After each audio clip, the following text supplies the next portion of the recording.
جو آج عمر ایوب صاحب نے کہہ دیا، انہوں نے کہا سپہ سالار جو ہیں ان کو یہ چاہیے کہ وہ سمجھ جائیں کہ یہ گورنمنٹ جو ہے وہ پاکستان تحریک انصاف کو فوج کے خلاف لڑانا چاہ رہی ہے، تو یہ بالکل الٹا نیریٹو ہے آج، ویسے سمجھ نہیں آئی اس کی۔ بہرحال اس کی پوری تفصیل تو میں نہیں دیکھ سکا، لیکن بات یہ ہے کہ ہم تو پہلے دن سے کہہ رہے ہیں کہ بھائی فوج تو ہمارے سر کی تاج ہے، ہم فوج کے خلاف تو نہیں ہیں، لیکن چند اشخاص جو پالیٹکس میں انوالو ہوتے ہیں، چادر چار دیواری کی پامالی کی، جنہوں نے فارم 47 بنائے اور جنہوں نے ایسی ججز کے معاملات میں مداخلت کی انصاف کے اس فوج میں آرمی چیف بھی شامل ہیں۔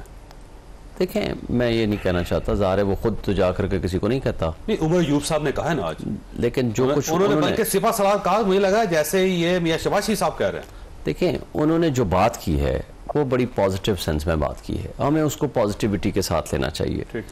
یعنی یہ موجودہ حکومت جس انداز سے مسلط ہوئی ہے اور جس انداز سے یہ معاملات کو لے کے آگے چل رہی ہے، مجھے آپ ایک بات بتا دیں، دیکھیں انہوں نے پچھلے کئی مہینوں سے ہمیں کہہ رہے تھے آپ ہم سے گفتگو کریں، ہم جی اے پی سی بلا رہے ہیں، ہم نے کہا ٹھیک ہے ہم اے پی سی میں آئیں گے، آپ کے سامنے ہی ہے، سپریم کورٹ کا فیصلہ آتا ہے، پھر کیا وہ چینج آتی ہے، عطا تارڑ جا کر وہاں پریس کانفرنس کرتا ہے اور ماحول ایک دم خراب کر دیتا ہے، اور مطلب ہے کہ ایسی سچویشن کریٹ کرنے کی کوشش ہوتی ہے کہ جیسے کہ ہمارا جو ہے ہمارے اوپر وہ والے الزامات، جناب سائفر لے آئے، وہ جو کیس ختم ہو گیا، کیا لے آئے جی 9 میں، جس کا آج آپ نے ثبوت دیکھ لیا، عمران خان کے خلاف کیا ایویڈنس ہے، اڑ گیا، اور ہائی کورٹ نے کیا کہا، ہائی کورٹ نے بڑا واضح کہا جی ہمارے آپ کو پورا موقع دیا تھا، جو ایویڈنس آپ کے پاس اویلیبل ہے وہ آپ لے آئیں، وہ ایویڈنس نہیں پرووائڈ کر سکے، اور عدالت نے اس کو اڑا کے رکھ دیا، ختم کر دیا۔ یہ دو مین ایشوز تھے نا، تیسری بات تو کوئی نہیں ہے ہمارے خلاف۔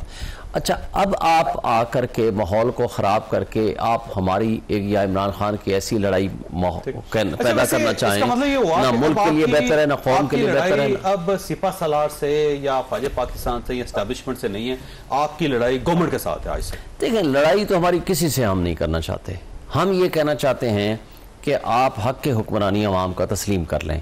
عوام نے یہ ہمیں مینڈیٹ دیا ہے، 180 سے زائد سیٹیں ہمیں دی ہیں، ہمارا مینڈیٹ چرایا گیا، ہمارے مینڈیٹ کے اوپر ڈاکہ ڈالا گیا۔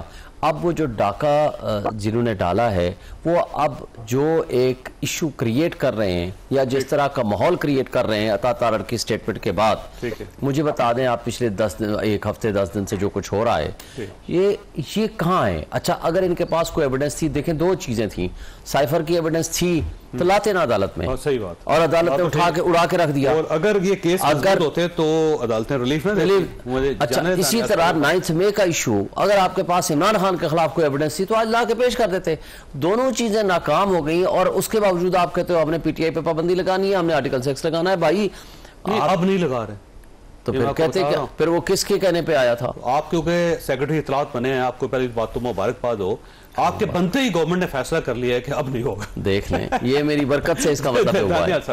دانیال صاحب یہ دیکھیں آج ویسے پہلی مرتبہ پاکستان تحریک انصاف نے آرمی چیف کی طرف ایک سفید جھنڈی لہرائی ہے، اور مجھے یہ لگتا ہے کہ اپنے تعلقات بہتر کرنا چاہتے ہیں، آپ کے لیے لمحہ فکری ہے، آپ کہاں سٹینڈ کریں گے اس کے بعد؟ بسم اللہ الرحمن الرحیم، تھینک یو جی فار انوائٹنگ آن دا شو۔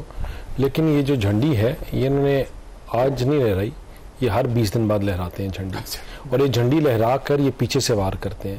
انہوں نے جھنڈی یہ پہلے بھی لہراتے رہے، میرے شین صاحب از سینئر، میرے سینئر ہیں، میرا I have lot of respect for ہم، لیکن میں جماعت کی جب بات کرتا ہوں، دیکھیں یہ آپ جھنڈی آپ اپنے افواج پاکستان کے مجسمے جلاؤ، آپ شہداؤں کی بلڈنگوں میں آگ لگاؤ، آپ شہداؤں کے مجسمے جلاؤ، پھر آپ اپنے جو آپ کے سپہ سالار ہیں، جو آپ کے آرم فورسز کے ہیڈ ہیں، چیف آف آرمی سٹاف، وہ پاکستان میں بیٹھ کر ہم جب نیگوشیٹ کریں گورنمنٹ کے ساتھ بیٹھ کر آئی ایم ایف کے ساتھ، تو آپ ان کی تصویریں آپ کے لوگ لگا کر لہرا کے آئی ایم ایف کی بلڈنگ کے باہر لہرائیں، اور آپ پاکستان کو آگ لگانے کی بات کریں، اور اس کے بعد آپ کہیں کہ ہم نے جھنڈی دکھائی ہے۔ انہوں نے سفید جھنڈی نہیں، انہوں نے جھنڈی ہی دکھائی ہے، اور یہ پاکستان کو یہی جھنڈی دکھاتے ہیں۔ دیکھیں کیونکہ دیکھیں ان کا یہ دس از دیئر، یہ ان کی سیاست کی طرز یہ ہے، وہ یہ ہے کہ آپ ایک چیز کو اتنا گندا کر دو، اتنا خراب کر دو کہ اس کے بعد سب اس کے اوپر اس کو اتنا کانٹروورشل کر دو کہ سب اس کے اوپر شور ڈالیں اور کریں.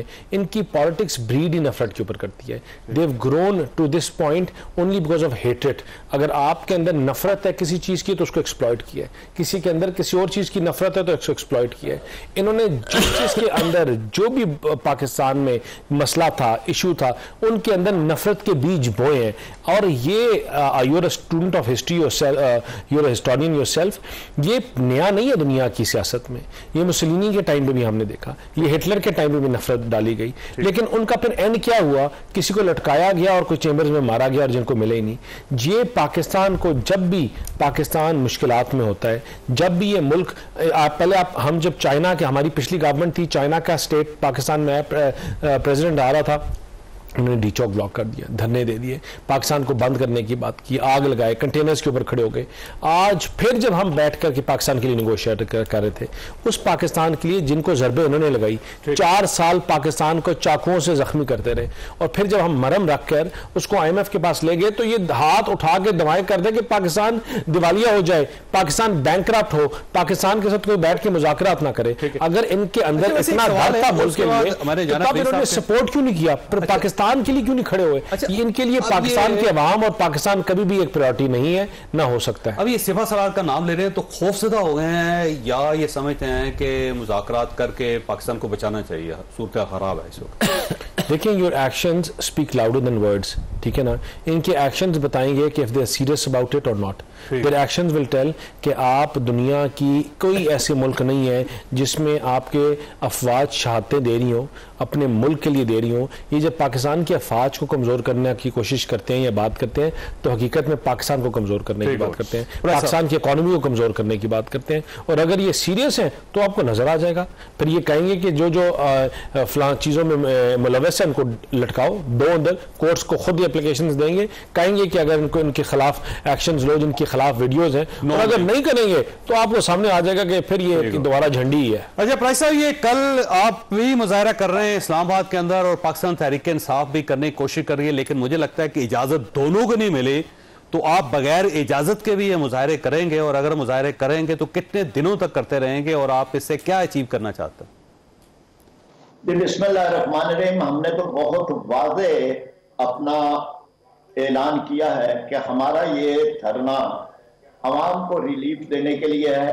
IMF کے پابندیوں اور شاہانہ اخراجات حکومت کے اور بدترین مہنگائی، بدترین کرپشن اور بجلی کے بہت ہی ظالمانہ بل ان کے خلاف ہے. اور چونکہ اس کا مرکز ہے اسلام آباد ہی ہے، IMF کے نمائندے تو ابھی بھی اسلام آباد بیٹھے ہوئے ہیں. ایک بے جان سی پارلیمنٹ ہے یہاں پر موجود اور باقی عدلیہ وغیرہ ہے، تو ہم نے پھر سب سے اہم جگہ یہی ہے. باقی یہ کہ جو آئین میں دیے ہوئے حقوق ہیں اس کے لیے کسی درخواست کی ضرورت نہیں ہوتی، وہ از خود حاصل ہوتے ہیں. اس کے باوجود ہم نے درخواست دی. 18 جولائی کو ہم نے درخواست جمع کروائی اور 18 جولائی کے بعد وہ ITV اور انتظامیہ بھی وہ وہاں موقع پہ آ کے ہمارے لوگوں کے ساتھ ڈسکس کرتے رہے. انتظامات بھی آج اچانک انہیں انکشاف ہو گیا کہ جی نہیں، ملک کے حالات ایک اور طرح کے ہیں اور یہ حالات 3 دن کے لیے خراب ہیں، یعنی 26 سے لے کر 28 تک. اور یہ وہ ہتھکنڈا ہے جو انگریز استعمال کرتے ہیں. یہ دفعہ 144 کون سی ہے؟ یہ سامراجی دور کی یادگار ہے، اور اس سامراجی دور کی یادگار سے ہی تو قوم نے نجات حاصل کی تھی. اور اسی دفعہ 144 کے 144 ٹکڑے قوم نے کیے تھے. اب اس وقت ہمارے جو سوال یہ ہے کہ آپ اس کے باوجود، اس پابندی کے باوجود آپ جلسہ کریں گے اور دھرنا دیں گے؟ دیکھیں نا جی، ہم نے یہ اعلان کیا تھا کہ ہمارا پرامن ہے، کوئی احتجاج، ہماری روایت ہے کہ ہمارے کسی احتجاج میں کوئی ٹریفک کی بتی، حتیٰ کہ کوئی پھول کی پتی، وہ بھی اس کا بھی نقصان نہیں ہوا. اور یہ بھی بتایا تھا ان کے ساتھ انتظامیہ سے کہ ہم ٹریفک کھلی رکھیں گے. یہاں ہم دھرنا دے رہے ہیں، اس کی بھی جو سروس لائنز ہیں وہ جاری رہیں گی. اب یہ کہ کوئی جواز تو نہیں تھا. ٹھیک ہے، لیکن میرا سوال پھر وہی ہے کہ آپ کو اجازت نہیں دی گئی، لیکن کیا اس کے باوجود بھی آپ جلسہ کریں گے؟ دیکھیں نا ہم نے یعنی یہ اجازت لینے کی درخواست جو دی ہے اس میں کوئی حکم ہے کہ وہ ریجیکٹ کریں؟ ہمیں بتائیں کہ آپ نے ہمیں یہ یقین دہانی نہیں کرایا. ہم اس کے باوجود پرامن ہے. ہمیں جماعت اسلامی کے لوگ دفعہ 144 کے عادی ہیں. ہمیں پتہ ہے کہ سب کے باوجود ہم جہاں جہاں روکیں گے وہاں بھی دھرنے ہوں گے اور خود اسلام آباد میں بھی ہوگا. اور ہم کو غلط کام یا ملک اور قوم کی تخریب کا پروگرام تو نہیں لے کے آ رہے. ہم تو وہ پروگرام لے رہا ہے. یہ ٹھیک ہے. اچھا بھائی صاحب میں نے بریک لینی ہے. میں دوبارہ آپ کی طرف آؤں گا. شیخ صاحب آپ کے پاس ایک سوال چھوڑ کے جا رہا ہوں کہ آج عدلیہ سے آپ کو بہت ریلیف ملا. پرویز خٹک صاحب کے معاملے میں جج صاحب نے انکار کر دیا کہ ان کی جو سٹیٹمنٹ ہے اس کو امینڈ نہیں کیا جا سکتا. پھر بانڈز جو 9 مئی کے عمران خان صاحب کے تھے لاہور ہائی کورٹ نے ان کو اڑا دیا. پھر شاہ محمود قریشی صاحب کی ضمانتیں ہوگی, ان کو کہا کہ رہا کریں. تو آج بڑا آپ کا اچھا دن تھا. لیکن جو گورنمنٹ ہے اسپیشلی عظمہ بخاری صاحبہ, ان کو یہ انصاف اچھا نہیں لگ رہا. وہ کہہ رہے ہیں یہ آپ کے ساتھ بہت رعایت ہو رہی ہے. رعایت کیوں ہو رہی ہے؟ چھوٹی سی بریک, اور بریک کے بعد دوبارہ حاضر ہوتے ہیں.